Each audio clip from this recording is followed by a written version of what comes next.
Алтын кизлер жетті жерге, қызарды миләш балам. Бейрек мантур қызыл дәлгәр, жиып ұшыма салам. Сейлән итеп түзіп қоям, икісін қатнаштырып. Қабып қарамай төзмәдім, тілләрім қамаштырып.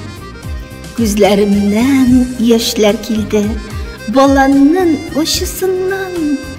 Қашып булмадым иләштәй, язмышым камчысыннан. Матур җимешләр үзләре, әмма тышкы матурлык эшләрендәге ашыга, сагышларга батарлык. Кызыл мәрҗән, матур тасын, киеп куйдым салмадым. Әниемнең төсе бит ул, йөрәгемдә сакладым. Автор Гөлнур Галимова.